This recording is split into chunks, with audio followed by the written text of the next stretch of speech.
പുതിയ വീഡിയോയിലേക്ക് എല്ലാവർക്കും സ്വാഗതം. ഇന്നത്തെ വീഡിയോയിൽ ഞാൻ ഉൾപ്പെടുത്തിയിരിക്കുന്നത് കൺഫ്യൂസിങ് ക്വസ്റ്റ്യൻസ് ആണ്. PSCക്ക് സാധാരണ നമ്മളെ തെറ്റിക്കാൻ വേണ്ടി കൺഫ്യൂസിങ് ക്വസ്റ്റ്യൻസ് ചോദിക്കും. അപ്പോൾ വേഗം തന്നെ വീഡിയോയിലേക്ക് കടക്കാം.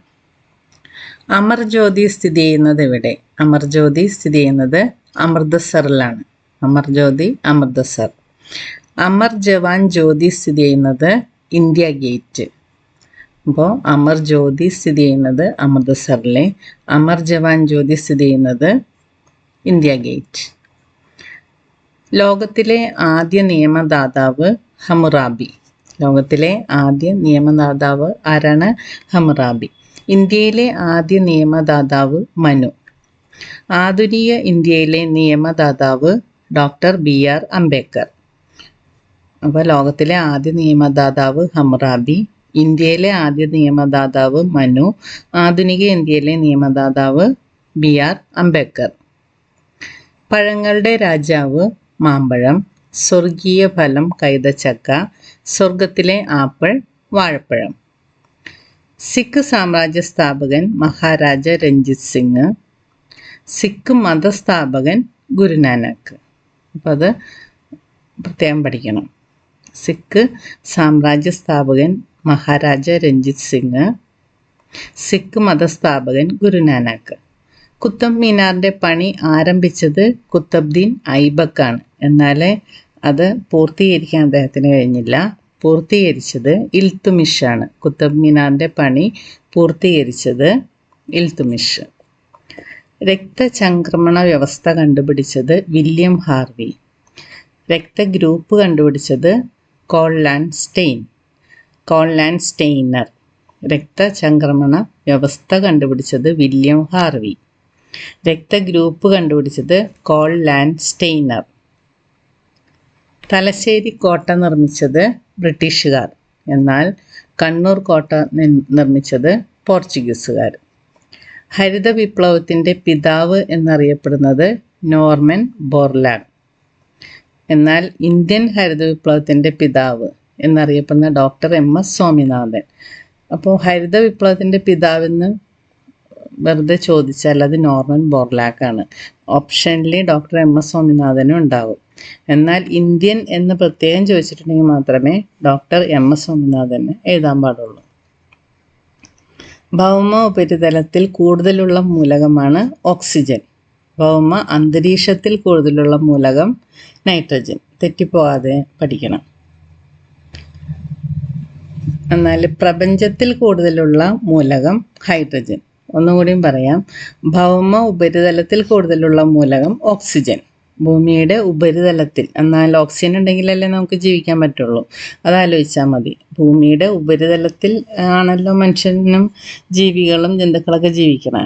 അപ്പോൾ ഈ ഉപരിതലത്തിൽ ഓക്സിജനാണ് ധാരാളമുള്ളത്. എന്നാൽ അന്തരീക്ഷത്തിൽ കൂടുതലുള്ളത് നൈട്രജൻ.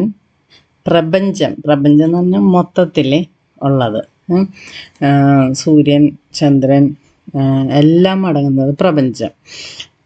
അവിടെ ഏറ്റവും കൂടുതലുള്ളത് ഹൈഡ്രജൻ. ഇന്ത്യയിലെ ഏറ്റവും വലിയ തടാകം ചിൽക്ക. ഇന്ത്യയിലെ ഏറ്റവും വലിയ ശുദ്ധജല തടാകം കൊല്ലേരു. ഇന്ത്യയിലെ ഏറ്റവും വലിയ തടാകം ചിൽക്കയാണ്. ഇന്ത്യയിലെ ഏറ്റവും വലിയ ശുദ്ധജല തടാകം എന്ന് ചോദിച്ചാൽ കൊല്ലേരു. ബീഹാറിൻ്റെ ദുഃഖം കോസി. ബംഗാളിൻ്റെ ദുഃഖം ദാമോദർ. ആസാമിൻ്റെ ദുഃഖം ബ്രഹ്മപുത്ര. ബീഹാറിൻ്റെ ദുഃഖം കോസി എന്ന് പറയാൻ കാരണം എന്താണ്? ബീഹാറിൽ ഈ കോസി മഴക്കാലത്ത് നിറഞ്ഞ് വെള്ളപ്പൊക്കം ഭയങ്കരമായിട്ടുണ്ടാവും. അതാണ് ബീഹാറിൻ്റെ ദുഃഖം. കോസി നദിയാണ്. ബംഗാളിൻ്റെ ദുഃഖം എന്ന് പറയുന്നത് ഇത് തന്നെയാണ്, ദാമോദർ നദി കരകവിഞ്ഞ് ഒഴുകി വെള്ളപ്പൊക്കമുണ്ടാകുന്നു. അപ്പം ആൾക്കാർക്ക് നാശനഷ്ടങ്ങളുണ്ടാകുന്നു. അതാണ് ബംഗാളിൻ്റെ ദുഃഖം. ആസാമിൻ്റെ ദുഃഖം ബ്രഹ്മപുത്ര നദി കരകവിഞ്ഞൊഴുകി വെള്ളപ്പൊക്കം ഉണ്ടാകുന്നു. അപ്പോൾ ഈ ദുഃഖം എന്ന് പറഞ്ഞാൽ അവർക്ക് ബുദ്ധിമുട്ടുണ്ടാക്കുന്നത്. ബീഹാറിൻ്റെ ദുഃഖം കോസി, ബംഗാളിൻ്റെ ദുഃഖം ദാമോദർ, ആസാമിൻ്റെ ദുഃഖം ബ്രഹ്മപുത്ര. സിവിൽ സർവീസ് പരീക്ഷ പാസ്സായ ആദ്യ ഇന്ത്യക്കാരൻ ആയിരുന്നു സുരേന്ദ്രനാഥ ബാനർജി. ഇന്ത്യക്കാരനായ ആദ്യ സിവിൽ സർവീസ് ഉദ്യോഗസ്ഥൻ സത്യേന്ദ്രനാഥ ടാഗോർ. സിവിൽ സർവീസ് പരീക്ഷ പാസ്സായ ആദ്യ ഇന്ത്യക്കാരൻ എന്ന് ചോദിച്ചാൽ സുരേന്ദ്രനാഥ് ബാനർജി. ഇന്ത്യക്കാരനായ ആദ്യ സിവിൽ സർവീസ് ഉദ്യോഗസ്ഥൻ എന്ന് ചോദിച്ചാൽ സത്യേന്ദ്രനാഥ ടാഗോർ. മിസ്റ്റർ റിയലബിൾ എന്നറിയപ്പെടുന്ന ക്രിക്കറ്റ് താരം രാഹുൽ ദ്രാവിഡ്. എന്നാൽ മിസ്റ്റർ ഡിപ്പെൻഡബിൾ എന്നറിയപ്പെടുന്നത് ഏക്നാഥ് സോൾക്കർ. മിസ്റ്റർ കൂൾ എന്നറിയപ്പെടുന്നത് സ്റ്റീവ് വോ. അടുത്തത് ബ്രിട്ടീഷ് ഇന്ത്യയിലെ ആദ്യ ഗവർണർ ജനറൽ വാറൻ ഹേറ്റിങ്സ്. ബ്രിട്ടീഷ് ഇന്ത്യയിലെ ആദ്യ വൈസ്രോയിയാണ് കാനിങ് പ്രഭു. അടുത്തത് പി.ടി. ഉഷ കോച്ചിങ് സെൻറ്റർ സ്ഥിതി ചെയ്യുന്നത് തിരുവനന്തപുരത്ത്. എന്നാൽ P T. Usha school of athletes സ്ഥിതി ചെയ്യുന്നത് കിനാലൂർ കൊയിലാണ്ടിയിലാണ്. അപ്പോൾ പി.ടി. ഉഷ കോച്ചിങ് സെൻറ്റർ തിരുവനന്തപുരത്തും ഉഷ സ്കൂൾ ഓഫ് അത്ലറ്റിക്സ് സ്ഥിതി ചെയ്യുന്നത് കിനാലൂരാണ്. പ്രകാശത്തിൻ്റെ തരംഗ സിദ്ധാന്തത്തിൻ്റെ ഉപജ്ഞാതാവ് ക്രിസ്റ്റ്യൻ ഹൈഗൻസ്. എന്നാൽ പ്രകാശത്തിൻ്റെ തരംഗ സ്വഭാവം കണ്ടുപിടിച്ചത് തോമസ് യങ്. ദീർഘദൃഷ്ടി പരിഹരിക്കാൻ ഉപയോഗിക്കുന്ന ലെൻസ് കോൺവെക്സ് അല്ലെങ്കിൽ സംരചന ലെൻസ്. ഹ്രസ്വദൃഷ്ടി പരിഹരിക്കാൻ ഉപയോഗിക്കുന്ന ലെൻസ് കോൺകേവ് ലെൻസ്. പഴശ്ശിരാജ സമാധി മാനന്തവാടി, വയനാട്ടിലെ മാനന്തവാടിയിലാണ് പഴശ്ശിരാജയുടെ സമാധി. Pazhassiraja museum East Hill Kozhikode. Pazhassiraja അണക്കെട്ട് കണ്ണൂർ. അപ്പോൾ പഴശ്ശിരാജ സമാധി മാനന്തവാടിയിലെ, മ്യൂസിയം ഈസ്റ്റ് ഹിൽ കോഴിക്കോട്, അണക്കെട്ട് കണ്ണൂർ. ലോകത്തിലെ ഏറ്റവും നീളം കൂടിയ പർവ്വതം ആൻഡീസ്. ലോകത്തിലെ ഏറ്റവും ഉയരം കൂടിയ പർവ്വതം എവറസ്റ്റ് ഹിമാലയം. വരിക വരിക സഹചരേ എന്ന ഗാനത്തിൻ്റെ രചയിതാവ് അംശി നാരായണപിള്ള. അഖിലാണ്ട മണ്ഡലം അണിയിച്ചൊരുക്കി എന്ന ഗാനത്തിൻ്റെ രചയിതാവ് പന്തളം കെ.പി. രാമൻപിള്ള. ഇത് പ്രത്യേകം ശ്രദ്ധിച്ചോളണം, ഇത് രണ്ടും ചോദിച്ചിട്ടുണ്ട്. ഇത് ഓപ്ഷനിൽ ഇവർ രണ്ടുപേരും ഉണ്ടാകുകയും ചെയ്യും. റോമൻ സംസ്കാരം ഉത്ഭവിച്ചത് ഏത് നദീതീരത്ത് നിന്നാണ്? ടൈബർ. സുമേറിയൻ സംസ്കാരം ഉത്ഭവിച്ചത് യൂഫ്രട്ടീസ് ടൈഗ്രീസിൻ്റെ തീരത്ത് നിന്നാണ്. ഓഹരി വിപണിയിലെ സൂചിക ഇടിയുന്ന അവസ്ഥയാണ് ബിയർ. ഓഹരി വിപണിയിലെ സൂചിക ഉയരുന്ന അവസ്ഥ ബുൾ. കറുത്ത കുപ്പായക്കാർ എന്നറിയപ്പെട്ടിരുന്നത് ഫാസിസ്റ്റുകൾ, ഇറ്റലിയിലെ ഫാസിസ്റ്റുകളാണ്. ബെനിറ്റോ മുസോളിനിയുടെ സൈനിക വിഭാഗമായിരുന്നു കറുത്ത കുപ്പായക്കാർ.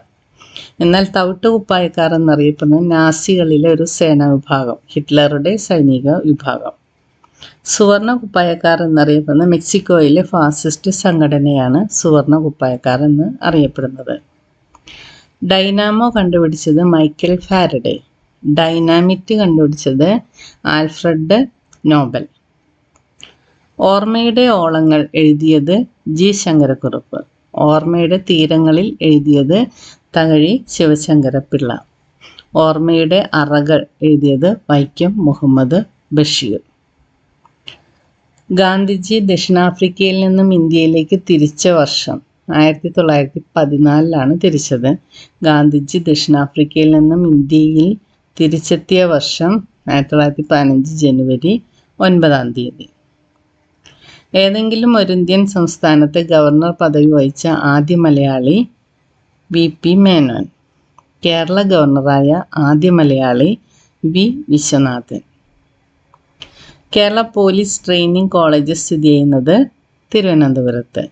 പോലീസ് ട്രെയിനിങ് അക്കാദമി സ്ഥിതി ചെയ്യുന്നത് രാമപുരം, തൃശ്ശൂർ. കേരള പോലീസ് മ്യൂസിയം സ്ഥിതി ചെയ്യുന്നത് കൊല്ലം. കേരളത്തിൻ്റെ നളന്ദ എന്നറിയപ്പെടുന്നത് തൃക്കണ്ണാമതിലകം, തൃശ്ശൂർ. ദക്ഷിണ നളന്ദ എന്നറിയപ്പെടുന്നത് കാന്തള്ളൂർ ശാല, തിരുവനന്തപുരത്ത്. ഇന്ത്യയിലെ ഏറ്റവും പഴക്കം ചെന്ന സ്റ്റോക്ക് എക്സ്ചേഞ്ച് കൊൽക്കത്ത. ഇന്ത്യയിലെ ഏറ്റവും വലിയ സ്റ്റോക്ക് എക്സ്ചേഞ്ച് ബോംബെ. വൈദ്യുതി അളക്കുന്ന ഉപകരണം അമീറ്റർ. വൈദ്യുതിയുടെ ചെറിയ സാന്നിധ്യം പോലും തിരിച്ചറിയുന്ന ഉപകരണം ഗാൽവനോമീറ്റർ. വൈദ്യുതിയുടെ ദിശ മാറ്റുന്ന ഉപകരണം കമ്മ്യൂട്ടേറ്റർ. വൈദ്യുതിയുടെ വോൾട്ടത അളക്കുന്ന ഉപകരണം വോൾട്ട് മീറ്റർ. അപ്പോൾ ഇത്രയും കാര്യങ്ങളാണ് ഞാൻ ഇമ്പോർട്ടൻ്റ് ആയിട്ട് കണ്ടെത്തിയ കൺഫ്യൂസിങ് ക്വസ്റ്റ്യൻസ്. ഇനിയും കൺഫ്യൂസിങ് ക്വസ്റ്റ്യൻ ധാരാളമുണ്ട്. ഇനി അടുത്ത വീഡിയോയിൽ ഞാൻ ഉൾപ്പെടുത്താം. അപ്പോൾ താങ്ക് യു ഫോർ വാച്ചിങ്.